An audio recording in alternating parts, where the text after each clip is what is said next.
കുറ്റിയാർ മേഖലയിൽ 2 ദിവസമായിട്ട് അതിശക്തമായ തുലാവർഷം പെയ്യുന്നതുകൊണ്ട് എല്ലായിടത്തും മഴവെള്ളപ്പാച്ചിലും അതുപോലെ തന്നെ ഡാമിൻ്റെ ഷട്ടർ തുറന്നിട്ടേക്കുന്നുണ്ട്.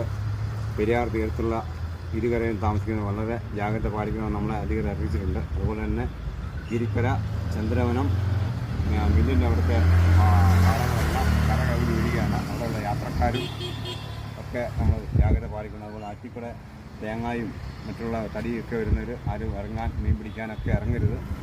അധികൃതർ കർശന നിർദ്ദേശം എടുത്തിട്ടുണ്ട്. അതുപോലെ തന്നെ ഇപ്പം ഞാൻ നിൽക്കുന്നത് നമ്മുടെ കാറ്റിപ്പാലം പാലത്തിലാണ്. കഴിഞ്ഞ പ്രളയത്തിൽ 2 പ്രളയത്തിലും വെള്ളം പോയിട്ട് നാട്ടുകാരെല്ലാം പണിത ഒരു പാലം കൂടെയാണ്. ഇപ്പം എന്നാ പ്രളയം വന്നാലും വെള്ളം മുട്ടത്തില്ല. ഇപ്പം താഴത്തൊരു കാണിച്ചാൽ എന്തോരം താഴ്ചയിലാണ് വെള്ളം നിൽക്കുന്നുണ്ടോ. ഇനിയും ഇവിടെയൊക്കെ ഒരു 10-25 അടി 30 അടി പൊക്കത്തിൽ ഇനിയും വെള്ളം പൊങ്ങിയാണ് നമ്മുടെ പാലം നിൽക്കുന്നത്. അതുകൊണ്ട് നമ്മുടെ നാടിൻ്റെ ഒരു മുഖച്ഛായ തന്നെ മാറിയൊരു പാലമായിട്ട് ഈ ചണ്ടിപ്പാലം മാറുമെന്ന കാര്യത്തിൽ നമുക്ക് ആർക്കും സംശയമില്ല. അപ്പം ഇപ്പോൾ ഞാൻ നിൽക്കുന്നത് നമ്മുടെ ചണ്ടിപ്പാലത്തിൽ നിന്ന്. അപ്പോൾ എല്ലാവരും വളരെയധികം ജാഗ്രത പാലിക്കണം.